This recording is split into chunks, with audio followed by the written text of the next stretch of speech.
Good morning students.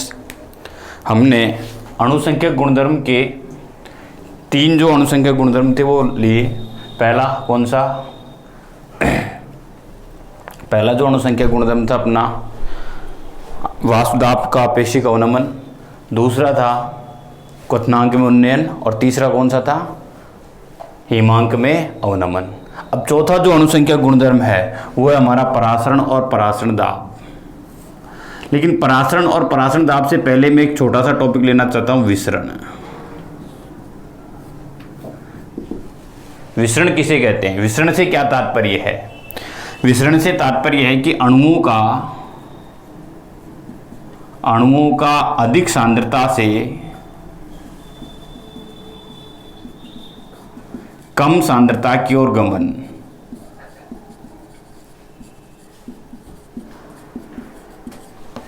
कम सांद्रता की ओर गमन। लेकिन ये जो प्रोसेस होता है वो अर्धपारगम्य झिल्ली की अनुपस्थिति में होता है। अर्धपारगम्य झिल्ली की अनुपस्थिति में। अब देखिए विसरण किसे कहते हैं? अणुओं का अधिक सांद्रता से कम सांद्रता की ओर गमन, लेकिन किसकी अनुपस्थिति में? अर्धपारगम्य झिल्ली की अनुपस्थिति में। तो हम लास्ट में ये कह सकते हैं अर्धपारगम्य झिल्ली की अनुपस्थिति में अणुओं का अधिक सांद्रता से कम सांद्रता की ओर गमन ही क्या कहलाता है? विसरण कहलाता है। अब विसरण की प्रक्रिया को यदि हम देखें तो विसरण की प्रक्रिया का यदि हम पहला एग्जाम्पल देखें तो अपन देखते हैं कि परफ्यूम की जो बोतल होती है, परफ्यूम की बोतल में ऊपर का जो नॉब होता है उस नॉब को हम प्रेस करते हैं, दबाते हैं, तो उस स्थिति में हम देखते हैं कि जो अंदर के मॉलिक्यूल्स हैं वो बाहर आ जाते हैं और पूरे कमरे को परफ्यूमाइज्ड कर देते हैं। तो उस स्थिति में देखते हैं कि अंदर जो बोतल के अंदर है वहां पर सांद्रता अधिक है परफ्यूम की, जबकि बाहर सांद्रता क्या है? कम है। लेकिन जो ही हम इसको प्रेस करते हैं तो मॉलिक्यूल्स अधिक सांद्रता से किधर जाएंगे? कम सांद्रता की ओर गमन करना प्रारंभ कर देंगे। तो यहां पर कोई अर्धपारगम्य झिल्ली नहीं होती। तो यहां पर हम कहेंगे कि अर्धपारगम्य झिल्ली की अनुपस्थिति में अणुओं का अधिक सांद्रता से कम सांद्रता की ओर गमन ही क्या कहलाता है? विसरण कहलाता है। इसके अलावा दूसरा एग्जाम्पल यदि अपन देखें कि बीकर में हम पानी लें और पानी लेने के बाद में हम इसमें KMnO4 डालें, तो बीकर का जो पानी है वो पूरा रेड कलर का हो जाता है। तो मॉलिक्यूल्स का अधिक सांद्रता से कम सांद्रता की ओर गमन ही क्या कहलाता है? विसरण कहलाता है। अब विसरण के बाद में यदि अपन देखें परासरण को, परासरण किसे कहेंगे? परासरण। परासरण से क्या तात्पर्य? अब परासरण की प्रक्रिया के लिए अर्धपारगम्य झिल्ली की उपस्थिति क्या है? आवश्यक है। अर्धपारगम्य झिल्ली की उपस्थिति आवश्यक है। तो परासरण की परिभाषा क्या होगी? अर्धपारगम्य झिल्ली की उपस्थिति में, अर्धपारगम्य झिल्ली की उपस्थिति में विलायक के अणुओं का, कौन से अणुओं का? विलायक के अणुओं का अधिक सांद्रता से कम सांद्रता की ओर गमन।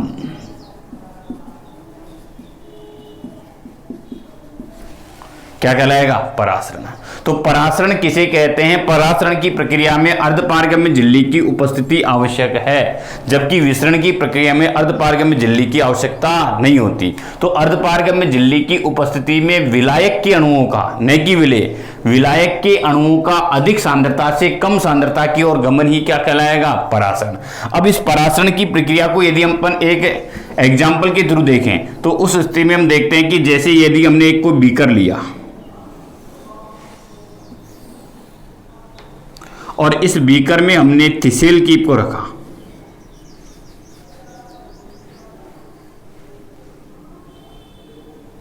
ये थिसेल कीप, और यहां पर नीचे हमने इस थिसेल कीप के नीचे अर्धपारगम्य झिल्ली लगा दी।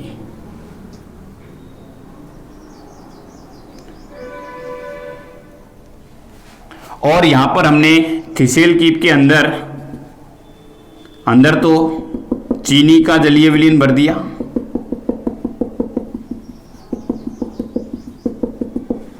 और बाहर जल के मॉलिक्यूल हैं। यानी हमने इस थिसेल कीप को जल से भरे हुए बीकर के अंदर रख दिया।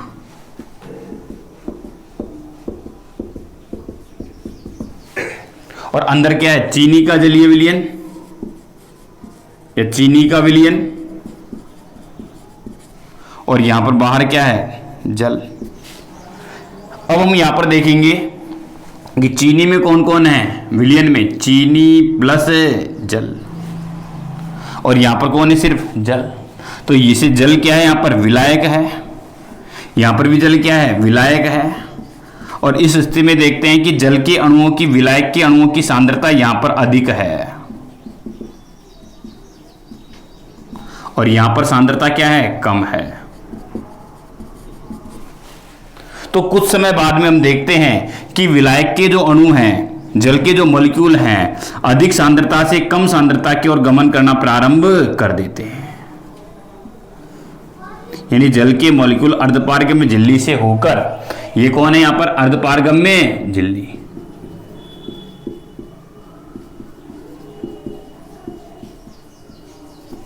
तो कहने का मतलब यह है कि जल के मॉलिक्यूल जो हैं वो अर्धपारगम्य झिल्ली से होकर अधिक सांद्रता से किधर गमन करना प्रारंभ कर देते हैं, कम सांद्रता की ओर। क्योंकि थिसेल कीप के अंदर जो जलीय विलयन है उसमें जल के अणुओं की सांद्रता क्या है, कम है, जबकि थिसेल कीप के बाहर जो जल के मॉलिक्यूल है यहां पर जल की सांद्रता क्या है, अधिक है। तो कुछ समय बाद में हम देखेंगे कि ये चीनी का जलीय विलयन है थोड़ी ऊंचाई तक ऊपर उठ जाएगा, इसको स्मॉल h हाइट से रिप्रेजेंट कर देंगे। क्योंकि जल के अणु जब अधिक सांद्रता से कम सांद्रता की ओर गमन करेंगे, बाहर से अंदर की ओर गमन करेंगे, तो उस स्थिति में हम देखेंगे कि ये चीनी का जो जलीय विलयन है इसकी हाइट क्या है, थोड़ी बढ़ जाएगी। और ये जो पूरा प्रोसेस है जल के अणुओं का अधिक सांद्रता से कम सांद्रता की ओर गमन, ये जो पूरा प्रोसेस है तब तक चलता रहेगा जब तक कि साम्य अवस्था स्थापित न हो जाए। जो ही साम्य अवस्था स्थापित हो जाएगी तो ये प्रोसेस क्या हो जाएगा, रुक जाएगा। तो ये प्रोसेस तब तक चलता रहेगा, अणुओं का अधिक सांद्रता से कम सांद्रता की ओर गमन तब तक चलता रहेगा जब तक कि साम्य अवस्था स्थापित न हो जाए। तो परासरण की प्रक्रिया, परासरण किसे कहते हैं, परासरण से क्या तात्पर्य, अर्धपारगम्य झिल्ली की उपस्थिति में, अर्धपारगम्य झिल्ली की उपस्थिति में विलायक के अणुओं का अधिक सांद्रता से कम सांद्रता की ओर गमन ही क्या कहलाता है, परासरण कहलाता है। और ये प्रोसेस कब तक चलता रहेगा, जब तक कि इनके मध्य साम्य अवस्था स्थापित न हो जाए। अब आगे देखिए, परासरण के बाद में यदि अपन ले परासरण दाब को, परासरण दाब,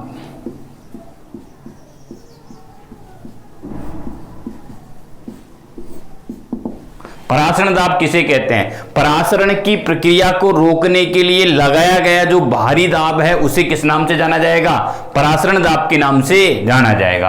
यानी परासरण की प्रक्रिया को रोकने के लिए जो एक्सटर्नल प्रेशर अप्लाई किया जाएगा, बाहरी जो दाब अप्लाई किया जाएगा, उस दाब को किस नाम से जाना जाएगा, परासरण दाब के नाम से जाना जाएगा। अब इसे हम यदि स्पष्ट करना चाहें तो कैसे स्पष्ट करेंगे, जैसे ये बीकर है और इस बीकर के हम दो पार्ट कर देंगे और यहां पर बीच में अर्धपारगम्य झिल्ली लगा देंगे।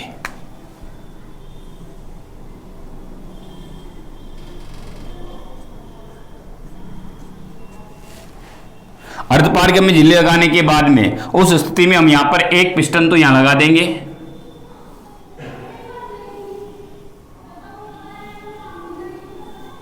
और एक पिस्टन यहां पर लगा देंगे। इसको ए से, इसको बी से, इसको सी से और इसको डी से, ये संकेत है इसके। अब हमने पहला पिस्टन तो ये ले लिया P1, दूसरा पिस्टन P2। अब हम यहां पर देखेंगे कि इधर तो ले लिया हमने विलयन,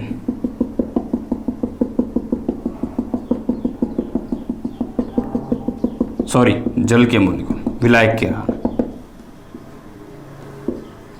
जल ले लिया, इधर क्या ले लिया हमने, विलयन।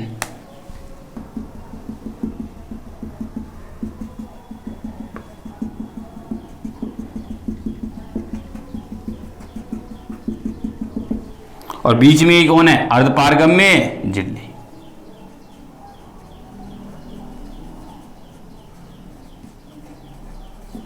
ये पिस्टन P1 और ये पिस्टन P2। अब परासरण दाब किसे कहते हैं, यहां पर देखिए ये जल है और इधर कह देंगे यहां पर चीनी का जलीय विलयन या फिर कह देंगे विलयन। हमने क्या लिया है, विलयन। यहां पर देखेंगे विलयन में जल की सांद्रता क्या है, कम है। यहां पर जल की सांद्रता क्या है, अधिक है। तो हम कह देंगे विलायक की सांद्रता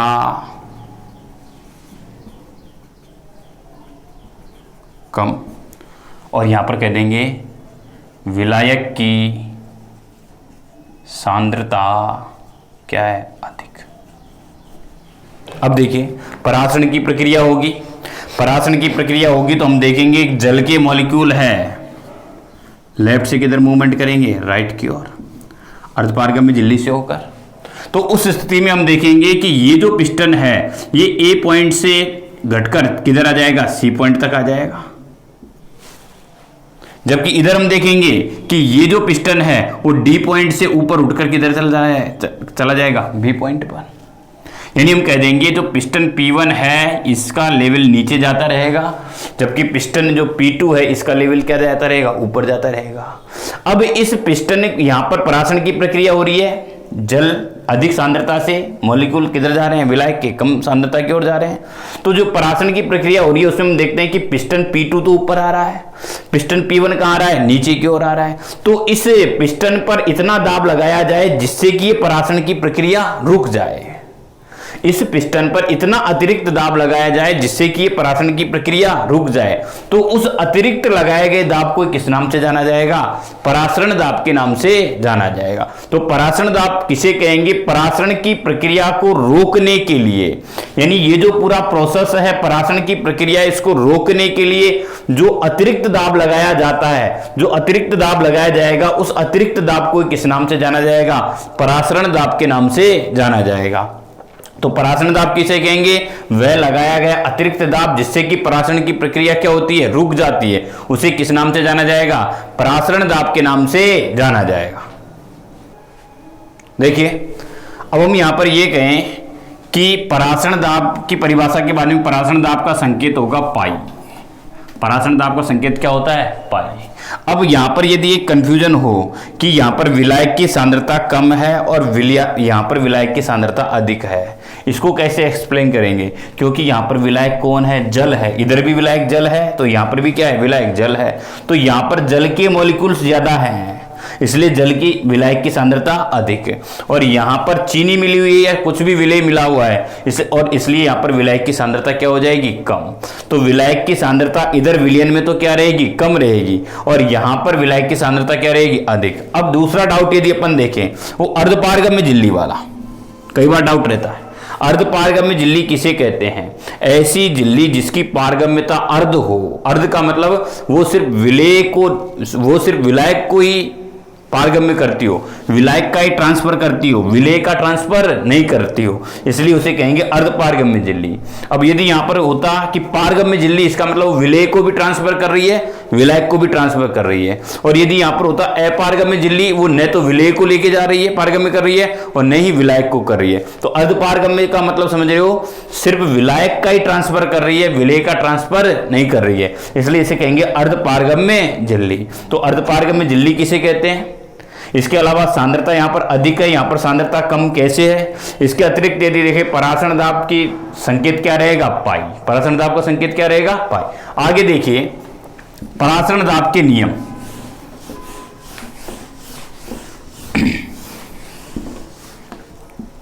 अगला है परासरण दाब के नियम।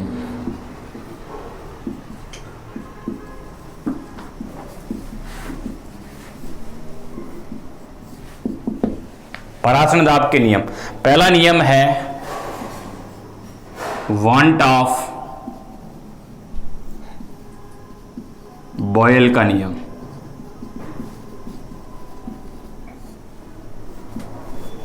वांट ऑफ बॉयल का नियम, ये वांट ऑफ बॉयल का नियम क्या है कि स्थिर ताप पर किसी विलयन का परासरण दाब, किसी विलयन का परासरण दाब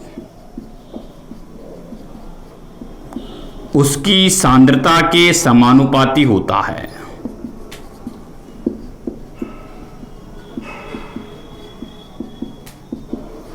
सांद्रता के समानुपाती होता है, यानी T को क्या कर दिया, कांस्टेंट, ताप स्थिर कर दिया।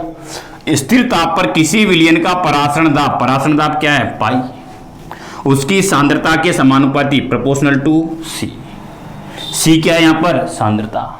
और हमने ये भी पढ़ा हुआ है, चूंकि सांद्रता C बराबर क्या होता है, 1/v। सांद्रता C बराबर क्या होता है, 1/v। तो उस स्थिति में हम क्या कहेंगे, pi is proportional to 1/v। आगे चलें। अब यदि हम प्रोपोर्शनलिटी को खोलेंगे, बराबर लेके आएंगे, तो उस स्थिति में मैंने तुमको पहले भी बताया है कि जब भी प्रोपोर्शनलिटी खुलता है और बराबर में आता है, जब भी प्रोपोर्शनलिटी को हम खोलेंगे और बराबर में लाएंगे तो नियतांक आता है। क्या आता है, नियतांक। अब हम क्या करेंगे, इस पाई को v से गुणा कर देंगे और इसको बराबर में लेके आएंगे, तब सामने क्या आ जाएगा, नियतांक आ जाएगा। तो लास्ट हम कह देंगे पाई इंटू v बराबर क्या आ गया, नियतांक। नियतांक कैसे आया, इसको वापस समझ लो। पाई प्रोपोर्शनल टू 1/v। जब भी हम इस प्रोपोर्शनलिटी को क्या लाएंगे, बराबर में, तब उस स्थिति में हम कहेंगे यहां पर बराबर जो ही आएगा तो सामने क्या आ जाएगा, नियतांक। अब पाई और v को हम मल्टीप्लाई कर देंगे तो सामने क्या रह जाएगा, नियतांक। तो पाई इंटू v बराबर क्या हो गया, कांस्टेंट। अब इस स्थिति में हम कहें कि इसको तो दे देंगे समीकरण नंबर 1, दे दिया। अब यहां पर दूसरा नियम लेंगे, वांट ऑफ दाब ताप का नियम।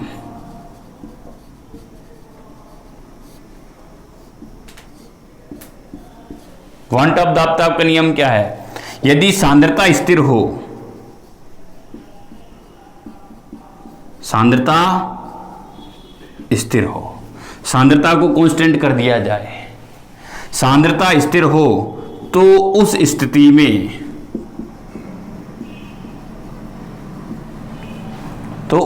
में विलयन का परासरण दाब,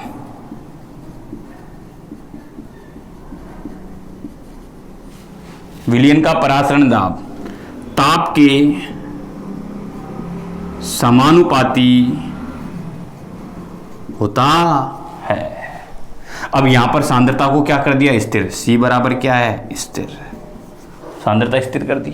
तो उस स्थिति में कह देगा पाई प्रोपोर्शनल टू T। T क्या है, टेम्परेचर, और पाई क्या है यहां पर, परासरण दाब। तो यहां पर प्रोपोर्शनलिटी को बराबर में लेके आएंगे तो कांस्टेंट आएगा ना कांस्टेंट। तो मैं लास्ट में कह दूंगा पाई अपॉन T बराबर क्या कह देंगे, कांस्टेंट, स्थिरांक। इसको बॉक्स में डाल दो। देखिए पाई प्रोपोर्शनल टू T, तो पाई अपॉन T बराबर क्या हो गया, कांस्टेंट। अब आगे देखिए, हमने पढ़े हुए हैं समीकरण नंबर 1 तो क्या है हमारा, पाई प्रोपोर्शनल टू 1/v। अब हम इसे दे देंगे समीकरण number 2, pi proportional to T। अब देखिए लास्ट में क्या कह रहे हैं, तीसरा यदि अपन देखें तो समीकरण नंबर 1 व समीकरण नंबर 2 से, समीकरण नंबर 1 और समीकरण नंबर 2 से, तो हम कह देंगे pi is proportional to 1/v, और दूसरा क्या है, पाई प्रोपोर्शनल टू क्या है, T। तो लास्ट में क्या कह देगा, यहां पर पाई प्रोपोर्शनल टू कह देगा T/v। ये समीकरण नंबर क्या आ गया, 3। पाई proportional to T/v।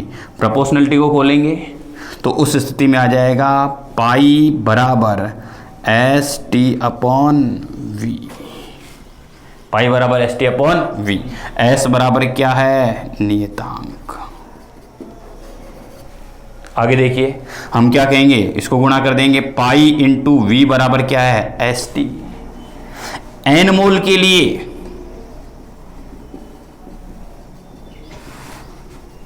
Pi into v बराबर NST। n क्या है, मोलों की संख्या n मोल है, s क्या है, कांस्टेंट, t क्या है, टेम्परेचर। समीकरण नंबर कितना हो गया, 4। और हमने आदर्श गैस समीकरण में क्या पढ़ा है?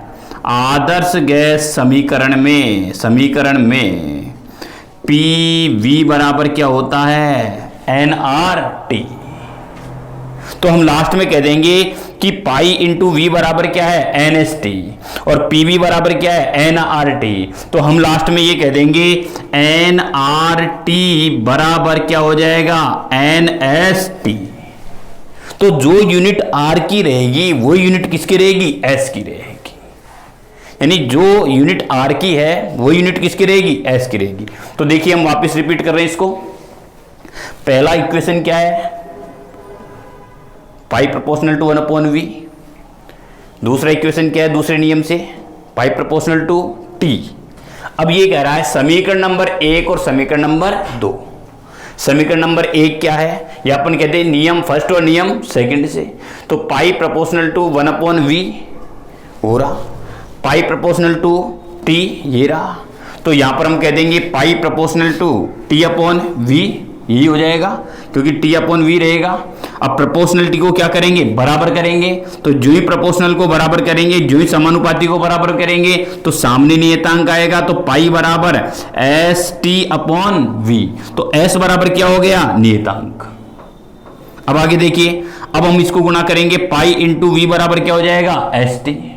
अब आगे क्या कह रहा है? n मोल के लिए यदि हम n मोल लेना चाहें तो पाई इंटू वी बराबर क्या हो जाएगा? NST। समीकरण नंबर कितना हो गया? 4। अब आगे क्या करता है कि यदि इसको आदर्श गैस समीकरण के सापेक्ष देखा जाए, क्योंकि हम आदर्श गैस समीकरण से तुलना करें, तो आदर्श गैस समीकरण क्या था हमारा? पीवी बराबर क्या था? NRT। पीवी बराबर क्या था? NRT। यहां पर P क्या था? दाब तो था ही वहां पर। P क्या है? यहां पर दाब है। और यहां पर पाई क्या है? परासरण दाब है। यहां पर V क्या है? आयतन है। तो यहां पर भी V क्या है? आयतन है। तो PV बराबर NRT है, तो ये जो वैल्यू है इस वैल्यू के बराबर तो होगी। तो हम लास्ट में कह देंगे कि NRT बराबर क्या हो जाएगा? NST। यानी ये और ये दोनों समीकरण बराबर हो गए। चाहे तो हम इसको समीकरण नंबर 5 दे दें तो समीकरण नंबर 4 और 5 दोनों बराबर हो जाएंगे।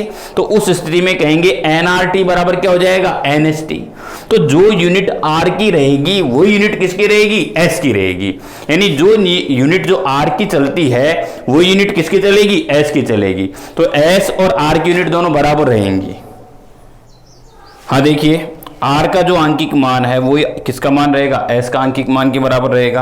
अब उस स्थिति में हम यहां पर कहेंगे समीकरण नंबर, अतः समीकरण नंबर 4 व 5 से क्या कह देंगे? पाई इंटू वी बराबर क्या हो जाएगा? NRT। पाई इंटू वी बराबर NRT। तो यहां पर पाई बराबर NRT/v। तो पाई बराबर N/v इंटू RT। और हम कहेंगे चूंकि C बराबर होता है, सांद्रता बराबर होता है N/v, तो यहां पर आ जाएगा पाई बराबर CRT। सांद्रता C बराबर क्या होता है? N/v। तो पाई बराबर क्या हो जाएगा? CRT। अब आगे देखिए कि परासरण दाब पाई बराबर हो गया CRT। अब हम कहेंगे परासरण दाब के आधार पर हम विलेय का अनुभार कैसे निकालें, विलेय के अनुभार को कैसे कैलकुलेट करें। तो देखिए, परासरण दाब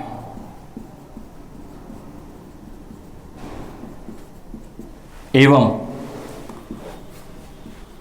विलेय के अनुभार के मध्य संबंध, छोटा सा टॉपिक है इसी का ही। परासरण दाब और विलेय के अनुभार के मध्य संबंध हमने पढ़ा हुआ है पाई बराबर CRT पढ़ा हुआ है। मिटा दो इसको। चूंकि C बराबर होता है N/v, N बराबर है विलेय के मोलों की संख्या। N क्या है? विलेय के मोलों की संख्या। तो पाई बराबर N/v इंटू क्या हो जाएगा? RT। और हमने ये भी पढ़ा है n बराबर W अपॉन m। विलेय के मोलों की संख्या बराबर क्या हो जाएगा, पदार्थ का ग्रामों में भार बटे पदार्थ का उसका अणु भार।